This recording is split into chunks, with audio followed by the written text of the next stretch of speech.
Ladies and gentlemen, welcome back to another Bitcoin update. There's 3 days left on the VIP sale. The information for that VIP sale is in the pinned comment below. We have just released our trading results for Q2 2023, as well as the trading results for the entire VIP group's price history, or should I say trading history rather, which is the last 9 months, and that is a 79.12% win rate. Excellent. 4 out of 5 trades profitable in VIP group. Check that out. Again, sale has 3 days left. Without further ado, let's get into the video, guys. What are we discussing today? Well, first and foremost, we're going to be discussing price action, recent developments, and then we're going to be getting into some charts you might find very interesting. A lot of you guys might watch people like Crypto Savvy, like Gareth Soloway, like a lot of other YouTubers actually, who are expecting lower prices. And not only lower prices, I'm talking about below 15K, but also like ridiculously low prices like 3K Bitcoin, 6K Bitcoin, sub 10K Bitcoin. I'm going to be explaining why the basis of those predictions is incorrect in this video as well. Before we get into that though, I just want to cover briefly the short-term price action, medium-term updates, what's actually happening, guys. It's pretty basic. We have seen on Bitcoin 4-hour chart an ascending wedge formation within, what looks like, it's not confirmed yet because it's only been 2 retests on each side, but what looks like kind of like a horizontal channel formation of some sort. Again, it's not confirmed, but we saw an ascending wedge, that's for sure. We broke down from the wedge, we've moved downwards here. We've just actually seen a morning star formation, so we might see a slight reversal, but ultimately, as per the wedge breakdown, we should be breaking downwards to a retest of this level here. From there, it's kind of hard to tell what will happen. I still think that, a lower price Bitcoin, 28K, not 29K, something like that, 28.6K is on the table. I think stochastic RSI on the daily chart, as well as the RSI rejection level around 72 on the RSI, is pretty indicative of that. I think that, we're testing a very major resistance zone now. If we look at something like the weekly chart, we can see quite clearly what the kind of structure is for Bitcoin. In fact, let's flip over to the daily chart again. Take a look at this red horizontal kind of rectangle I have on the screen here. Okay, that is kind of like the support level that held us up during the bull market. I've spoken about this quite a lot. We're knocking on the doorstep of that level again. It's a question of whether we're going to flip that and go upwards, or reject from it sideways and then go up again. I think it's one of those two scenarios. Overall, I do think Bitcoin will break it eventually. It's just a matter of when. And I don't think short-term price action, as it has not been for a couple of weeks, is particularly clear right now. I think it's a bit grey area, but ultimately I think that was a breakdown from the wedge. Perhaps we come down, retest this level 29.6 and potentially go lower from there. We'll just have to wait and see. But that's all we have to really talk about for the short term. I think medium-term price action as well is not particularly strong.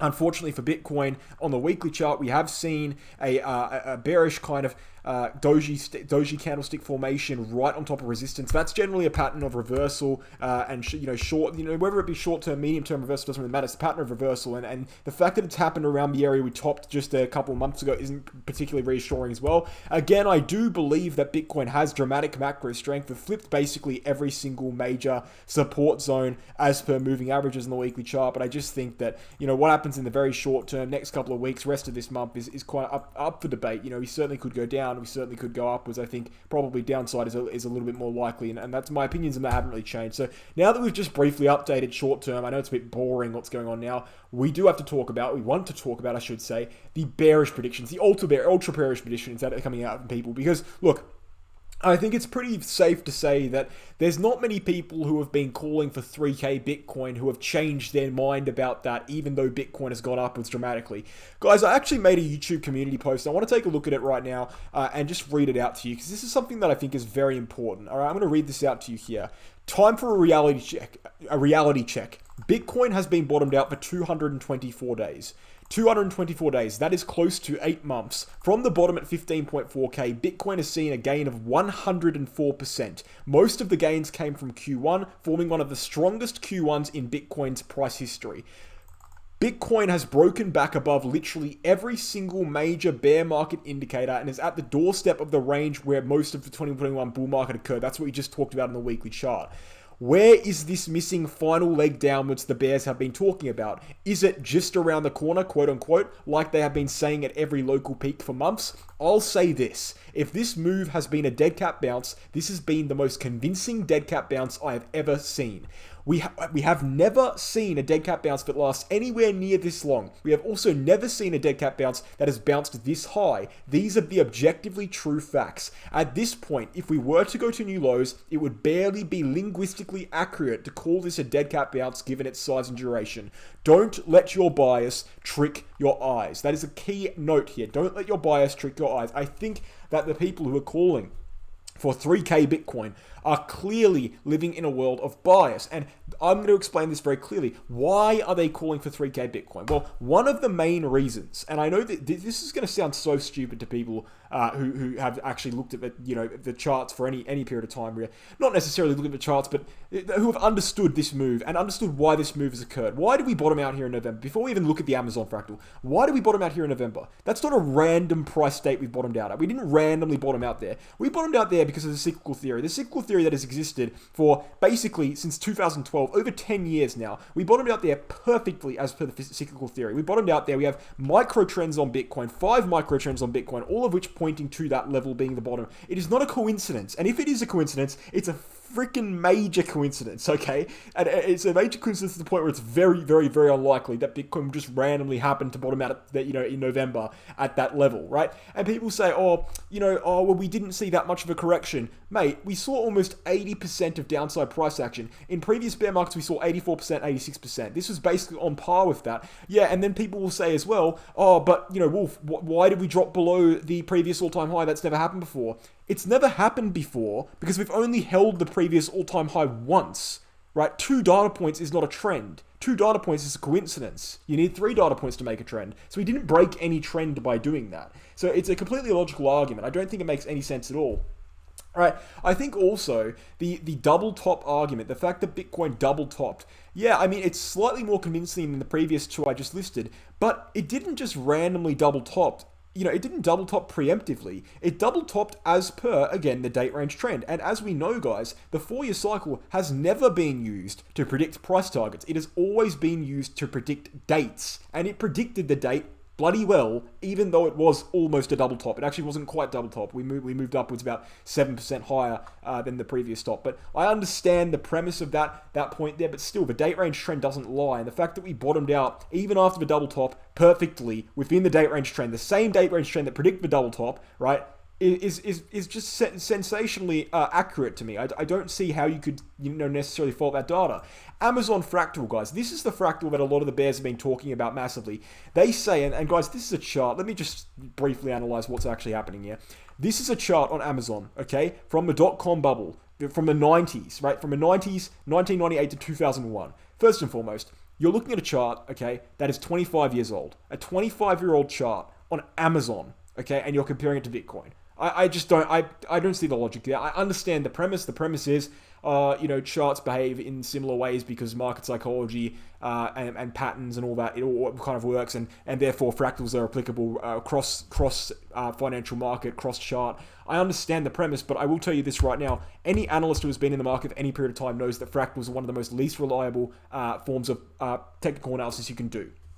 Now, yes, Bitcoin double topped, okay? Amazon did the same thing. Okay, yes, there is similarities in this fractal. This is the Amazon chart. This is the Bitcoin chart laid on top of the Amazon chart. What I will say is that the amount I've had to stretch and bend this Bitcoin fractal to make it fit is insane. Originally, this lasted a little longer and is also different in size. So I understand that size doesn't really matter. It's all about percentage moves. But the point is, yes, there are similarities between these 2 charts. Again, market patterns exist. So of course, you're going to see similarities between the 2 charts.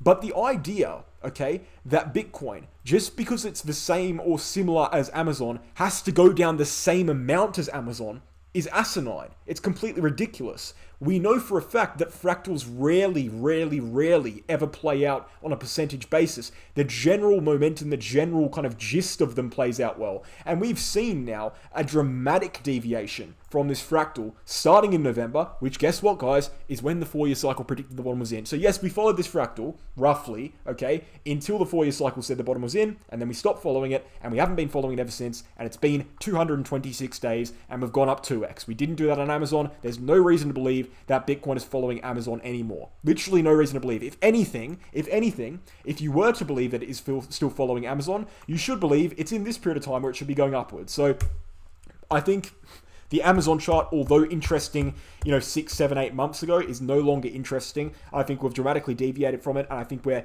in a completely different, we're in a completely different space than Amazon is in, than Amazon was in, I should say. And I think that, even basing any sort of realistic price prediction on a fractal, let alone a fractal from another financial market 25 years ago, is a little bit of a stretch and a bit ridiculous. Yes, market patterns do play out, over and over again. And yes, it does make sense to make comparisons, but to be, so dead set on a price target based on a fractal is never going to work out in your favor. And I think a lot of people have learned that the hard way, not only in this bear market, but over and over again in previous bull markets and bear markets. So I don't think the Amazon fractal is relevant anymore. Perhaps it was at one point. It is not anymore. That is for sure, in my opinion. So that's one of the reasons people call him for 3K Bitcoin or low or whatever. I think it's asinine now, doesn't make any sense. What about another reason? Well, Elliot wave is another reason. Now, Elliot wave, you guys know I have my quarrels with Elliot wave theory. People say that, we're going to see a fifth leg downwards. Okay, so let's kind of analyze that claim. All right, so what do they say? They say basically, since the bear market begun, okay, we saw one leg, we saw two legs, a bounce. We saw three legs all the way down to November. We saw a fourth leg, which is up to now. And we're going to see a fifth leg at some point. And for some reason, I don't know why they think this, but it's going to take us down to a very, very low price or something like that, right? That's basically the argument they're making. Now, all right, I understand there are principles to Elliot wave theory that you need to follow in order to accurately demonstrate what constitutes a wave. But the fact of the matter is, guys, no one bloody follows the principles, and the principles are extremely subjective. And Elliot wave theory as a whole, in my opinion, is very similar to that of fractals. It's extremely subjective, all right? And again, I could say, okay, I could say this. Let me just show you what I could do. I could say that no, that's not actually what it looks like. What it looks like is this. There was one wave here, there was one wave here. This was, the second wave here. We saw a bounce over here, and this was the fifth wave downwards. I could say that was the five wave. And what would make me wrong in saying that, right? There's no, objective kind of evidence to suggest that my opinion on the five wave Elliot wave theory that bottomed out in November is wrong. Why is the one that I drew before, okay, this one here, why is that any more correct than the one I just drew that showed that November was the bottom? It's not any more correct, and therefore, we can't trust Elliot wave theory. Because if you go from person to person who have different biases, they're going to be enforcing their opinion of what the wave is and where the fifth wave is and whether the fifth wave has happened or not. The point is, every person you ask, every analyst you ask to do an Elliot wave theory analysis, to do, where is the fifth leg? They're going to draw it in different places. So what's the point of even looking at it? We need to be looking at objective data, objective trends, such as the 4-year cycle theory. The Elliot wave theory is subjective, okay? It's subjective. I can draw a wave one day, they can draw a wave another way. It doesn't matter who does it. If you're bearish, you're going to draw it one way. If you're bullish, you're going to draw another way. It doesn't matter. It makes it completely irrelevant. What is unchangeable, what is not based on bias at all, is how many days there has been from point A to point B. You cannot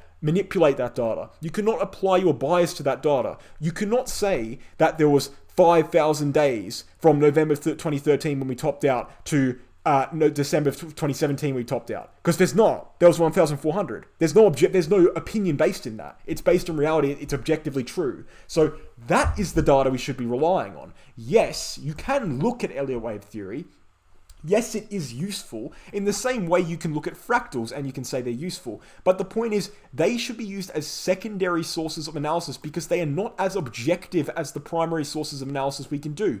We have clear data through 4-year cycle that says that the November bottom was perfect, that says that the November top was perfect. People want to argue November top wasn't perfect because it was a double top. The fact of the matter is, the trend doesn't care what you think. The fact of the matter is, the trend doesn't care what you think about November bottom. The fact of the matter is, we're up 8 months now. We've never seen an 8-month dead cat bounce. We've never gone upwards for 8 months to new highs in a bear market and then gone downwards again. In fact, we've never done it for more than 4 months. We've doubled the length of the biggest dead cat bounce Bitcoin has ever seen. And we've almost doubled the price gain of the biggest dead cat bounce Bitcoin has ever seen. So either this is a huge unlikely coincidence, or the bottom is in. And even if the bottom wasn't in, what makes you think it's going to be 3K? I don't understand where these claims are coming from. I think people are clinging to arguments that might have been valid, like Amazon, that arguments that would have been valid last year. I don't think they're valid anymore, and I don't understand why people are clinging to them. It just doesn't simply make sense to me. And we look at things like stock market, S&P 500. and they think, oh, Bitcoin's going to get dragged down by the stock market. First and foremost, there's one major thing wrong with that. Bitcoin doesn't have an historically valid correlation to the stock market. It doesn't. It only started forming its stock market correlation in 2020 when the printers turned on. When QE started, quantitative easing started, when the Federal Reserve started printing money, that is when Bitcoin started correlating to the stock market. Ever since the first rate hike, Bitcoin has been gradually decorrelating to the stock market. It is no longer on a coefficient correlation scale, correlated mathematically to the S&P 500 of NASDAQ. Bitcoin is not correlated to the S&P 500 of NASDAQ. So even if the NASDAQ was to go down, S&P 500 was to go down, unless something changed there, Bitcoin wouldn't go down because it's not correlated. So, first of all, it's just mathematically incorrect. The correlation just isn't there. And second of all, much like a Bitcoin, the S&P 500 has been bottomed out for like close to a year, right? It bottomed out in October. It's July. It's been 9 months, almost 10 months. It's like, where is this correction that people keep claiming? Where is this recession? Look, I'm not saying it's not going to happen. I'm just saying you're clinging to arguments that simply just aren't really present in the charts anymore. That's the problem with the bears right now. They're clinging to arguments that were, again, valid last year, not really valid anymore. And that's what we've seen with Amazon. That's what we're seeing with Elliot wave theory, highest objective. That's what we're seeing with the S&P 500. It's all arguments that would have made sense, 6 months ago. They don't make sense anymore. And so, no, I don't think Bitcoin's going to 3K. And no, I don't think there is any real evidence to suggest at this point in time in the charts that keyword, in the charts. It doesn't matter what you speculatively think. You can think what you want. In the charts, I do not think there is any actual evidence that is not subjective to suggest that Bitcoin should drop below 15K. If there does become, evidence can form, right? If we go below something like 24K on the weekly chart, we drop back into this range we saw over here, we drop below the levels, then you can start, believing in that again. You have to wait for the data to exist. You can't believe things that are not supported by the charts. The charts are the only thing we have as investors, as traders. We don't have anything else. You can say, oh, we have news. Guys, listen. If something is reported in the news, it already exists in the charts. Why do you think the price moves? The price moves because of the news. If something is reported in the news, it's already priced in. The only way we ever see the price move, because of the news in a way that is unexpected, is during Black Swan events. And the last Black Swan event we saw was 3 years ago during COVID. So, let's not act like the charts aren't the best tool we have. And if we understand the charts are the best tool we have, which I think everyone should agree with, it's just objectively true. The charts are the best tool a trader or investor has. Then we have to understand that we need to trust the charts. And right now, trusting the charts puts you in a position to believe that Bitcoin has bottomed out until there is any evidence to confirm otherwise, which would be drops below major levels such as 24K. So until then, cool. Trust the 4-year cycle. That's the best thing we can do. Guys, I'll end the video there. I hope you enjoyed. I hope I didn't get too ranty in this video. I'm not trying to get ranty. It's just kind of, I guess, I don't know what I do. But yeah, that's the video, guys. Bitget exchange, 5 times lower fees than Binance. Optional KYC, meaning you can sign up from anywhere in the world using a VPN, clicking other as country of origin. Sign up, use my referral link, get a 15% trading fee discount for life on the exchange and access to an exclusive reward center. We've also got Crypto Academy. If you want to learn how to trade, you can do so at the Crypto Academy. Let me refresh this page here so you can see exactly what the website looks like. It's Become a Trader 10-unit course. That's the name of the course. It's literally in the name. You can become a trader if you do this course. You can check out the website, read up all about it, and throw us an email at the email address, which is linked on the website here, cryptoacademycourse@gmail.com. We'll answer any questions you have. Thank you guys for watching the video. I hope you enjoyed it, and I'll catch you in the next one. Cheers.